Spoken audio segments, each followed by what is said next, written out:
So I recently fell victim to some Facebook marketing and found myself ordering the stupid simple tools table saw calibrator. At $74, it is not the cheapest thing in the world, especially when you compare it to all the other similar style tools you can get on Amazon for a lot less. At first glance, I'd say the big difference is this tool is made in Florida by a couple guys in a shed, and these are probably not. Real quick, if you don't care about unboxing or setup or anything, and you just want to see how to calibrate the SawStop PCS, skip ahead to about 2 minutes 20. Alright, so let's see what's in here. So we got a QR code for the product manual and some stickers and some other advertisement stuff. And here's the tool. There's this part that goes in the miter slot and a little dial indicator. Say I don't love having to use the QR code to get the manual, but I get it. So what we have is basically a 3-page PDF document that opens up and tells you how to use this tool. So to start with, from what I understand, this tool's undergone a bit of a redesign, and it doesn't look like they've totally updated the manual, but I don't think that's a real problem. Starting with, they say to make sure that this set screw here is backed out enough to allow the indicator to be installed. And just one thing I've noticed is on the drawing, the location of the set screw isn't exactly the same place as it is on my tool, but unless you're very slow on the draw, it'd be pretty easy to figure it out. Then you put in the dial indicator and snug down this little set screw. So you will need a 2mm Allen wrench or hex key for the adjustments on this tool, as well as 2 that are right here for snugging this in your miter slot, and I'll get to that in a minute. Before I started calibrating, I made some test cuts to establish a baseline for improvement. Here's why this matters. If you look really closely along the edge of this board where I just cut it, you can see little blade marks. It's very hard to see on camera, I know, but look there, you can see the lines of the blade, and that's because the board was moving along the blade, not perfectly parallel to it. Now again, hard to see, but even with the crosscut, there's still those blade marks. And that's because the blade and the board are not moving perfectly perpendicular to each other. Note the miter, it could obviously be partly the fault of the gauge itself, but if the blade isn't perfectly parallel to the miter slot, this can never be properly calibrated to the blade. So the first step we're going to do is we're going to make sure that our blade is calibrated to the miter slot. So things I'm going to be using to calibrate this table saw, which is a SawStop PCS, I'm going to use the Stupid Simple Tools table saw calibrator. I'm going to need a 17mm wrench, a 13mm wrench, some sort of square, like an engineer square, but in this case I'm going to use a 1-2-3 block, a digital angle finder, and I'm going to need a 6mm, a 5mm, and a 2mm hex head or Allen key. First, I'm going to make sure the table saw is turned off. I don't want an inadvertent blade trigger. Next, I'm going to make sure I'm using a known flat blade. This is a Forest Woodworker 2 that has been resharpened and flattened at the factory. I'm pretty sure that this will be a good blade to do this calibration against. Before I get too far into this, I'm going to make sure that my blade is already perfectly at 90 degrees. And to do that, I'm going to use the digital angle finder.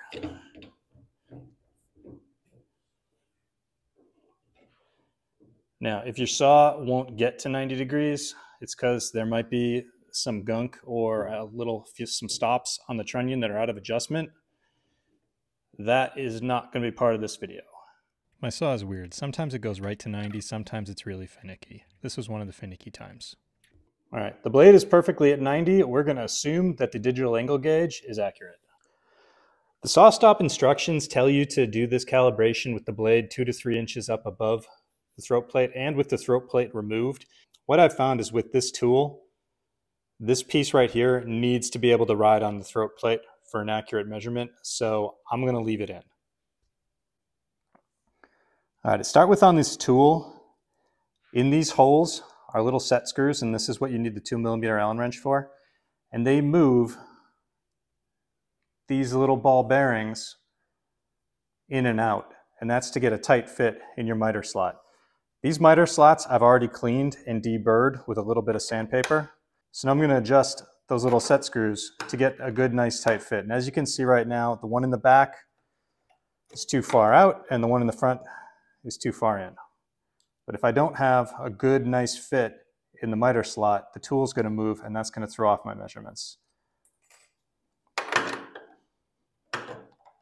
Now the back's too loose and the front's too far out. This here is my only real complaint about the tool, aside from the price. The margin of error on these set screws between being too loose and being too tight is minuscule. I also learned it's really important to have that black knob fully tightened down, otherwise the clamp itself will click a little bit while you're trying to adjust and it'll make you think that you don't have the set screws fully set yet. It took me about 2 minutes to get these things dialed in. All right, there. If I really force it, I can make the thing move, and I think that's because the ball bearings are a little spring-loaded. But with gentle pressure, this is firmly riding in the miter slot. All right, next, I'm going to move this up, loosen this clamp, and I'm going to move this in until my feeler gauge registers about 10 thou on the scale. One thing I've noticed is when you tighten this down, it tends to move your gauge up just a little bit, so you can be real careful or start back just a little bit further until you finish with about 10 thou of pressure preloaded on the blade. So at the back of the blade, we're at 0. We're at 0 now because I rotated the dial face to line up with the needle after I had preloaded that 10 thou on it, just to make measurements easier and more straightforward. Let's see where we're at the front. So from front to back, we've moved out about 4 thou. And the SawStop manual says anything under 2 thou is ideal, but I'm going to see if I can get this down to 0. Real quick, there is an alternate way to do this in the SawStop manual if you didn't want to spend the money on an actual calibration tool. So you could take something like a combination square like this, snug it up against the blade in one end, tighten it down just a little bit, and then move it to the back. And if you had a gap at this end, or if you had a gap where the part of the combination square is supposed to meet the miter slot, that would indicate that the blade is out just a little bit, or rather that the tabletop is out from the blade just a little bit. To start with, I need to loosen 4 bolts, and this is what you need the 17mm wrench for. They're here, here, here, and here.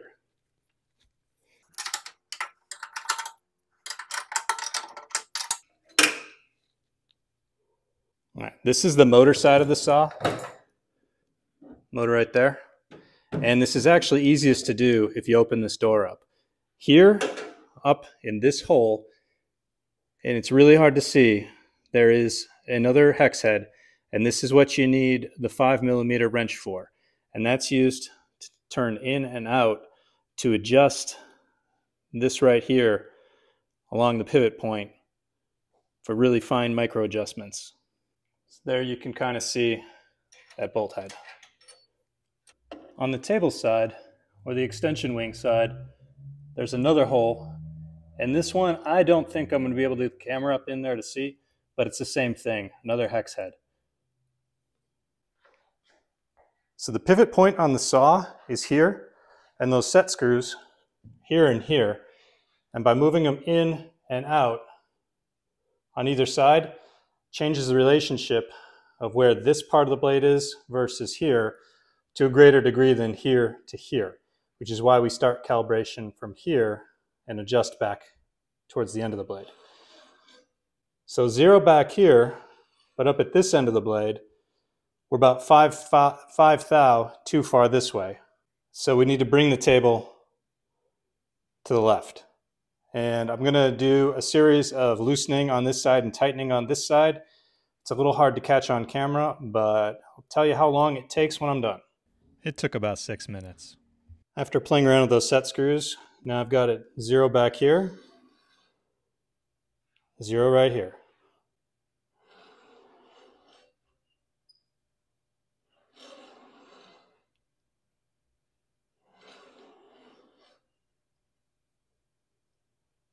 I'm going to retighten those bolts. And you definitely, while you're doing this calibration, you want to have these things like finger loose. Any little hang up will make adjusting it that much more difficult.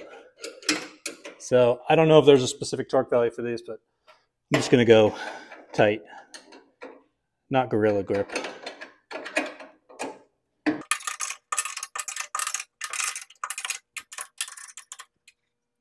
Just to double check. Still good. Now, to further verify that this is good and to take any question of the flatness displayed out of my mind, I'm going to check it at a few points.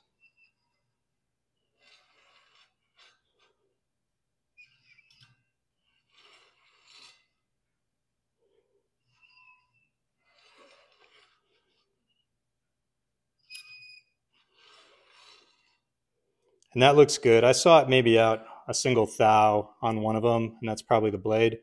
But now I'm pretty happy and confident that this is perfectly parallel to this slot.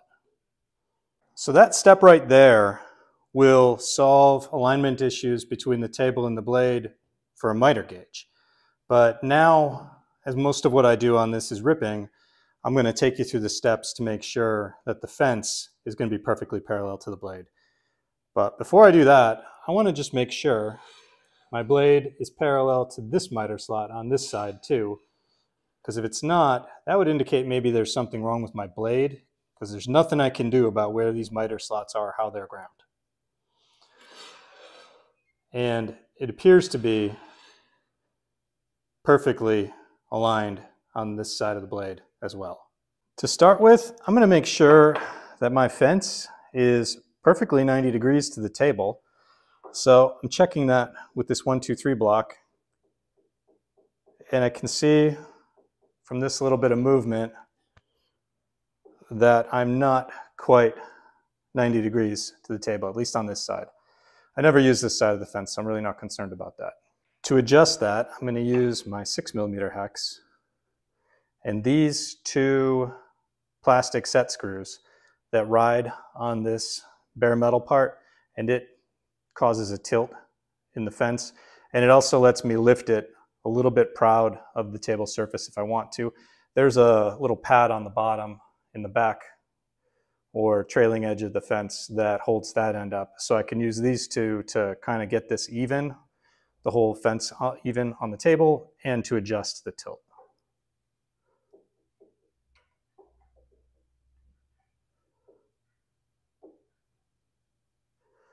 All right, so that little half, maybe 3/4 of a turn on this side has gotten this perfectly 90, at least up front.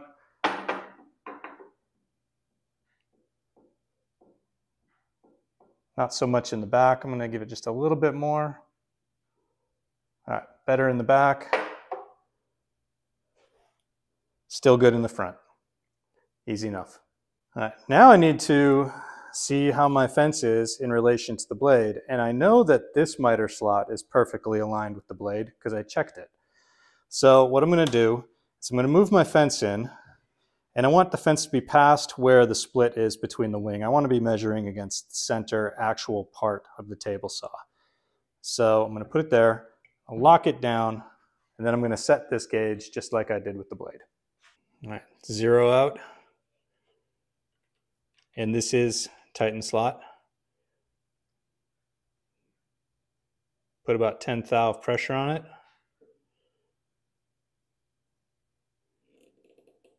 Tighten down.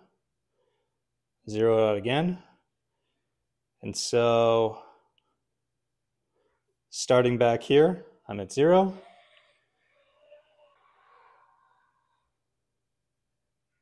And at the back, I don't know if you can see, it's about 11 thou out, 12 thou. So the back end of this fence is 12 thou further away from this miter slot and the back than it is in the front. Now, unfortunately, to adjust this fence, I have to move the entire rail. This piece here is welded to the part that rides on the rail and the clamp, but moving this isn't that hard. All right, to start with, I need to loosen the 9 13mm bolts that hold the fence rail on.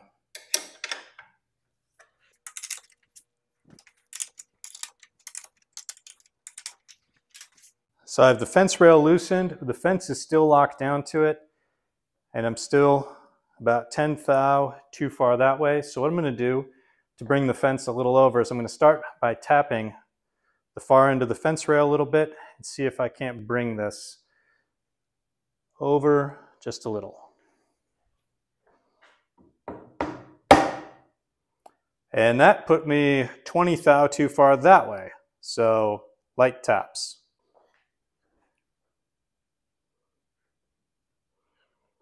All right, so now I'm just using a little bit of leverage to nudge this slightly. Light taps.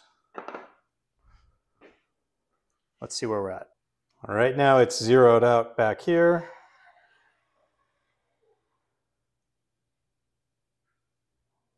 But not here, so I'm going to re-zero.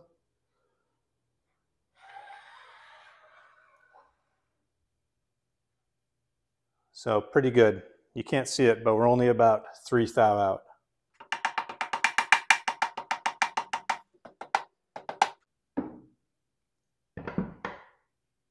Zero.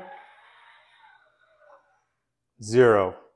We are now perfectly parallel to this miter slot, which means we're perfectly parallel to the blade and this miter slot.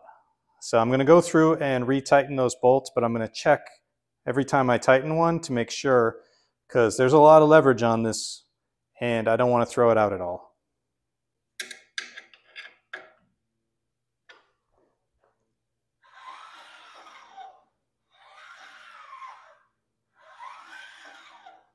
Still good?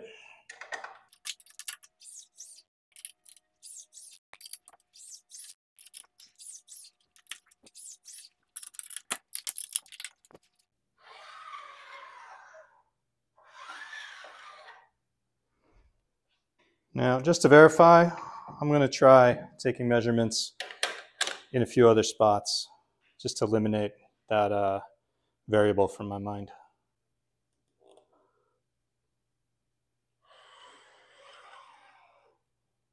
All right, dead on.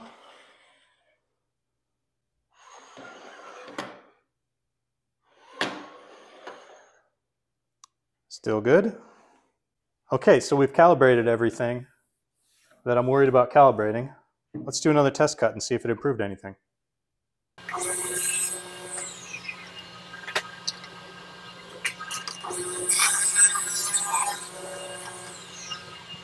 So here we have the original test cut on the top, and after calibration is on the bottom.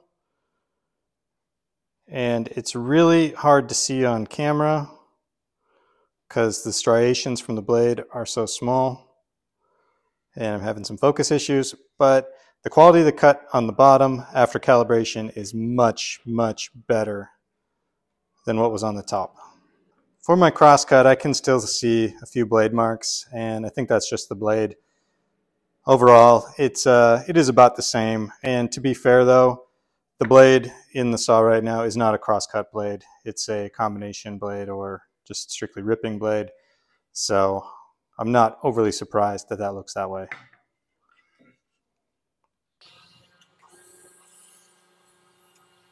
So I redid that test using an actual 80 tooth crosscut blade, and the results were a lot better. Not perfect, but better. Key takeaway, blades matter. All right, so what's my final verdict on the stupid simple tool table saw calibrator? Aside from the price, my only real complaint is I do not like how finicky it was to get these set screws adjusted. But besides that, it worked well, and it did help me dial in my table saw pretty easily. Now, in the plus column, this is made in America, if that sort of thing appeals to you, or you don't have to give any money to Jeff Bezos if that sort of thing appeals to you. This from a guy who once bought an Amazon Basics hand plane just to see how bad it was. Overall, I'd say it's a nice tool and it's a nice design, but at least half of the reason to get one would just be to support a small business. And if you don't have a lot of disposable income and you need to dial in your table saw, I would probably recommend going with something cheaper because it's not that hard to do this. And you certainly don't need this exact tool to be able to do it. Really just something that can take a reference point and then measure against that reference point. That being said, the tool is good enough for the sticker to go on the bandsaw. Anyway, I hope you found this video informative and that it helps you decide whether or not you would like to purchase a tool like this, or more importantly, just showed you how to calibrate the table on a SawStop PCS. And if you actually made it this far, as always, thanks for watching.